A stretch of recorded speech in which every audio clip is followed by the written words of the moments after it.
একটা দোয়া শিক্ষা দেই, প্রত্যেক নামাজের পর, 5 ওয়াক্ত নামাজের পর আমার নবী সাল্লাল্লাহু আলাইহি ওয়াসাল্লাম এই দোয়াটা নিয়মিত পড়তেন, আমরাও পড়ার চেষ্টা করব। এই দোয়াটা 5 ওয়াক্ত নামাজের পরে অর্থ সহকারে বুঝে পড়বেন। নামাজে মনোযোগ বসাতে পারছি না, এক্ষেত্রে কি করা উচিত? নামাজে মনোযোগ বসাবার জন্য অনেক করণীয় আছে। একজন পুরুষ যদি পরকীয়া করে তার শাস্তি কি? শুনেছি মোহর দেওয়া ব্যতীত মেয়েকে স্পর্শ করা হারাম। তাহলে যদি মেয়ের বাবা বা মেয়ের পরিবারের লোক এই পরিমাণ মোহর ধার্য করে যে ছেলের পক্ষে দেওয়া সম্ভব নয়, তাহলে এই অবস্থা ছেলের করণীয় কি? আমি এবং আমার ভাই মাঝে মধ্যে শুধু ফুচকা, ছোলা বুট বা চটপটি খেয়ে থাকি। এখন এগুলো খাওয়া কি ইসলাম নিরুৎসাহিত করে, এবং এগুলো খাওয়ার আগে বিসমিল্লাহ বলে খেলে কি ইবাদত হবে? ফুফাতো বোন, খালাতো বোনকে বিয়ে করা জায়েজ আছে কিনা? আমার ভাগ্নির বয়স 12 বছর, তার কি এখন পর্দা করা ফরজ, এবং সর্বনিম্ন কত বছর বয়সের ছেলের সাথে দেখা দেওয়া জায়েজ আছে? অনুগ্রহ করে জানবেন।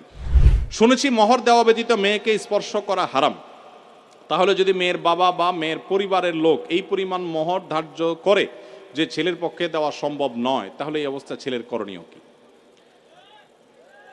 হ্যাঁ, বুঝছি আমি, প্রশ্ন কমন পায়ে পড়ে গেছে, এই তো। আচ্ছা শুনেন, যারা ঠিক ঠিক করছে এই সব হয় আবিয়াত্তা পুরুষ, আর না হলে বিয়ে করে বেচারা ফাইসা গেছে। শুনেন, ভালো করে শুনেন। প্রথম কথা হলো যে মোহর দেওয়া ছাড়া স্ত্রীকে স্পর্শ করা হারাম, এ কথা ভুল। প্রশ্নে যিনি লিখেছেন এটা সঠিক কোনো কথা না। মোহর ধার্য করলে সেটা দিতে হবে বাধ্য। আল্লাহ বলেছেন ওয়াতুন নিসা সাদুকাতিহিন্না নিহলা, তোমরা তোমাদের স্ত্রীদের মোহর পরিশোধ করে দাও, এটা তাদের প্রাপ্য অধিকার, এটা দিয়ে দিতে হবে, এটা ক্লিয়ার। তবে সে দেওয়াটা আপনি নগদও দিতে পারেন, পরেও দিতে পারেন। তবে মেয়েরা একটা মাসালা জানে না, যদি মেয়েরা মাসালা জানতো বাসর ঘরে ঝুলে ফেলতো আপনাদেরকে।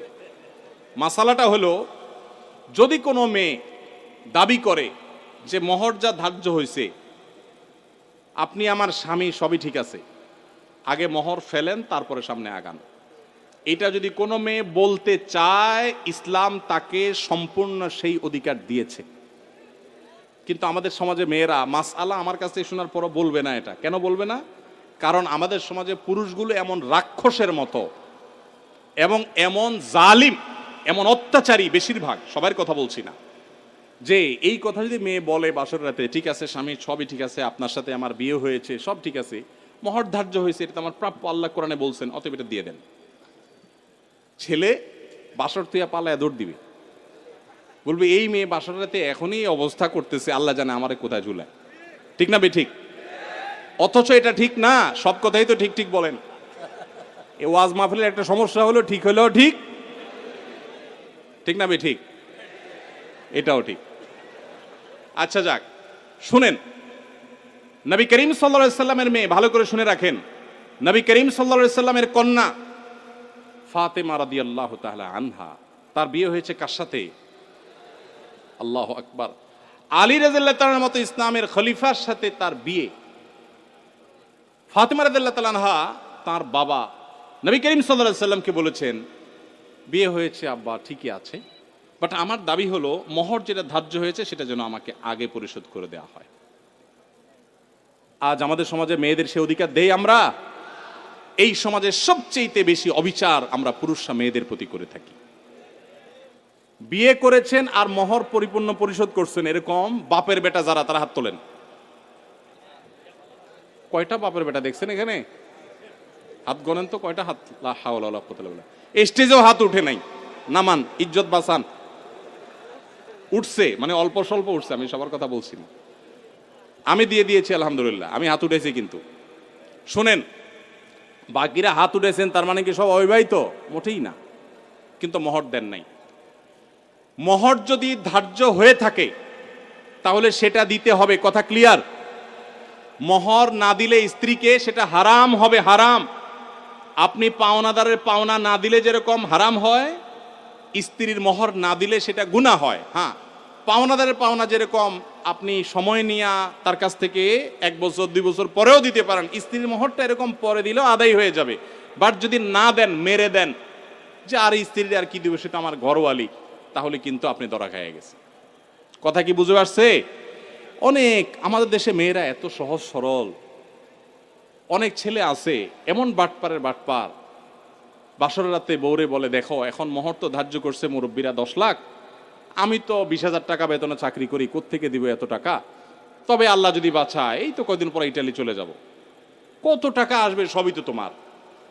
এইসব ফুসলানো কথা শুনে বেশিরভাগ সহজ সরল মেয়েরা বলে ফেলে, আরে কি বলেন মহত্তর, আমার লাগবে না এসব কিছু, আমার কিছু লাগবে না, এই মাফ করে দিল আর কি, ধরাটা খাইলো। এই জন্য সহজ সরল মেয়েদেরকে ধোকা দিবেন না। এখন কথা হলো বাপ মা বেশি ধরে ফেলছে, কি করবেন? আমি এটা এর আগেও বিভিন্ন জায়গায় বলেছি, বুদ্ধি খুব সোজা, শিখাই দিব। যদি মহর বাপ মা 10 লাখ 20 লাখ ধরে থাকে, এখন আপনিও রাজি হয়েছেন, আপনি রাজি হয়েছেন কেন? আমার বিয়েতে মহর নিয়ে যখন আলাপ হয়, আলহামদুলিল্লাহ আমি নিজে কথা বলেছি, আমি বললাম দেখেন এর বেশি আমি পারবো না, আপনি অযৌক্তিক একটা ফিগার ধার্য করবেন, এটা আমি পারবো না, আমি যেটা পারবো সেটা দিব। এখন আমাদের সমাজে মহরটা হয়ে গেছে ফ্যাশন, 10 লাখ 20 লাখ 50 লাখ, ওই ছেলের পেটের উপরে পাড়া দিলে 500 টাকার নোট 2-4টা বাইর হবে না, কিন্তু মহর হলে 50 লাখ। আর মেয়ের বাপরা, অনেক মেয়ের বাপরা বিয়ের মহরানা বিশাল বড় একটা ধরার ভিতরে বিরাট বড় বাকাওয়াতি মনে করে।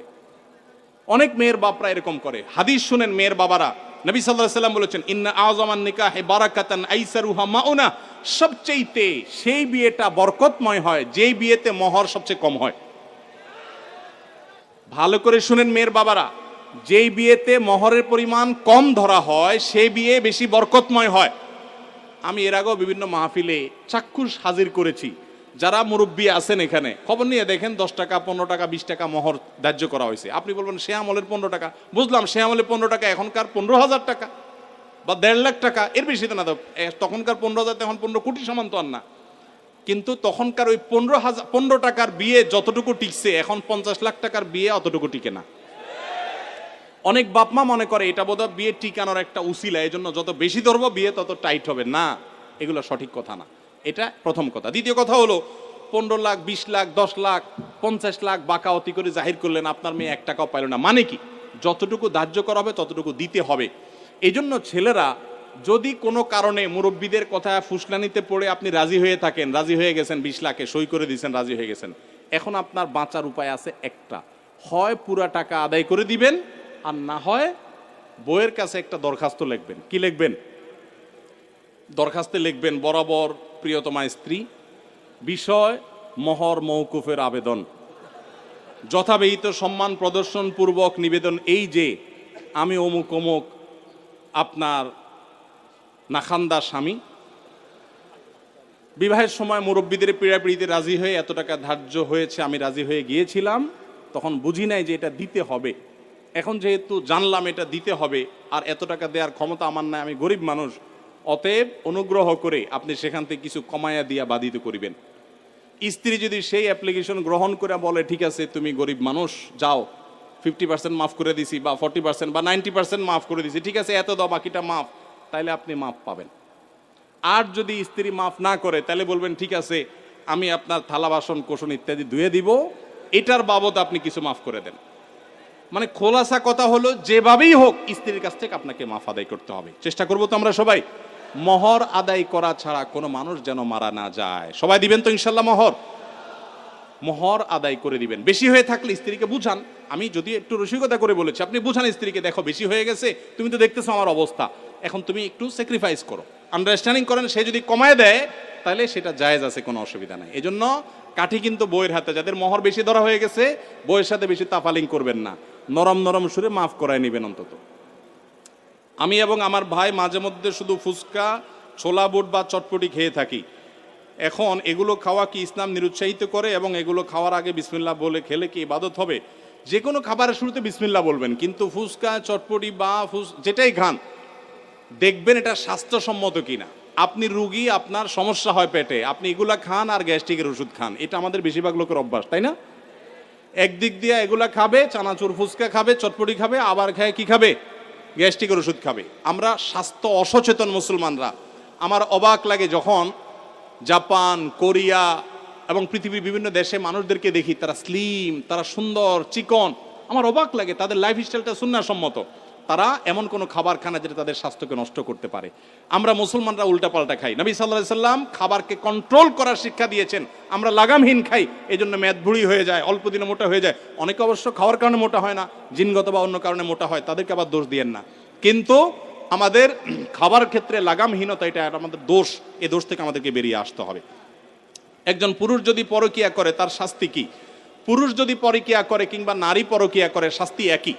মনে রাখবেন, আল্লাহর জমিনে সবচেয়ে ভয়াবহ অপরাধ, যেই অপরাধের শাস্তি সবচেয়ে জঘন্য, সেটা হলো এই পরকিয়া। অর্থাৎ বিবাহিত পুরুষ এবং নারী যদি হারাম সম্পর্কে লিপ্ত হয়, তাদের শাস্তি সবচেয়ে ভয়াবহ। কেন শাস্তি ভয়াবহ জানেন? এক সময় আমি গত কিছুদিন আগে বাংলাদেশি এক ভাইকে থাইল্যান্ডে দেখা হয়েছে, অনেক বয়স। ওনাকে জিজ্ঞেস করলাম বাচ্চা কাচ্চা কয়জন? বললো যে 2 জন। তো বললাম এত কম বাচ্চা কাচ্চা, কোনো বিধিনিষেধ আছে নাকি? বলে না ভাই, এক সময় আমাদের এই দেশে, থাইল্যান্ডের কথা আমি বলছেন, যে সন্তান বেশি নিলে সরকার পারমিট করতো না, 2টা বেশি পারমিশন দিত না। আর এখন সরকার উল্টা, বরং সন্তান বেশি নিলে আরো ভাতা দেয়। একই সমস্যা চায়নাতে। চাইনিজরা বিয়েকে মানে সন্তান গ্রহণ করার ক্ষেত্রে অনেক কড়াকড়ি করেছে। এখন বর্তমানে চাইনিজ সরকার পাগল পরা হয়ে যাচ্ছে, কারণ জেনারেশন গ্যাপ তৈরি হচ্ছে, সন্তান কেউ নিচ্ছে না। ইতালিরও একই অবস্থা। গোটা পৃথিবী আজকে সাফার করছে এইগুলোর কারণে। কিগুলোর কারণে? এই বিবাহ বহির্ভূত সম্পর্ক যত বেশি কোন সমাজে চালু হবে, সে সমাজে মানুষের জন্মের হার কমে যাবে। মানুষ বিয়ে করবে না, ওই অবৈধভাবে তার চাহিদা পূরণ করবে এবং সন্তান জন্মের হার কমে যাবে, ওই ভয়াবহতার দিকে চলে যাবে। এই জন্য এটাকে হারাম করা হয়েছে এবং মৃত্যুদণ্ড এটা শাস্তি। কোন স্বামী কোন স্ত্রী যদি পরকীয়া লিপ্ত হয়, আল্লাহর জমিনে সে সবচেয়ে বড় অপরাধী। শিরকের পর যে বড় অপরাধগুলো, তার মধ্যে থেকে একটা। অতএব এখান থেকে বেরিয়ে আসতে হবে আল্লাহর ভয়ে, এবং তাদেরকে নসিহা করতে হবে। নবী সাল্লাল্লাহু আলাইহি সাল্লাম পরকীয়ায় যারা আসক্ত, বা অন্যের মানে একজন পুরুষ হয়ে নারীর প্রতি, নারী হয়ে অন্য পুরুষের প্রতি যারা আসক্ত, তাদেরকে বলেছেন তোমার স্বামীর কাছে, তোমার স্ত্রীর কাছে যা আছে, অন্য নারী বা অন্য পুরুষের কাছে একই জিনিস আছে, ভিন্ন কিছু নয়। অতএব শয়তান তোমাকে বুঝায় না, তুমি ওখানে গেলে সুখ পাবা, শান্তি পাবা। অতএব এগুলো থেকে আমাদের বেরিয়ে আসতে হবে। এরপরে প্রশ্ন হলো, ফুফাতো বোন খালাতো বোনকে বিয়ে করা জায়েজ আছে কিনা? ফুফাতো বোন, খালাতো বোন, চাচাতো বোন, মামাতো বোন, এদের সবাইকে বিয়ে করা জায়েজ। আর যাদেরকে বিয়ে করা জায়েজ, এরকম বোন যারা আছে, বিয়ে করা জায়েজের আওতায় পড়ে, এদের সাথে পর্দা করা ফরজ। অর্থাৎ তাদের সাথে আপনি পর্দা ছাড়া কথা বলবেন না, এবং কোনো প্রয়োজন হলে কথা বলবেন পর্দার আড়াল থেকে, এবং তাদেরকে বিয়ে করা সেটা কি আছে? জায়েজ আছে।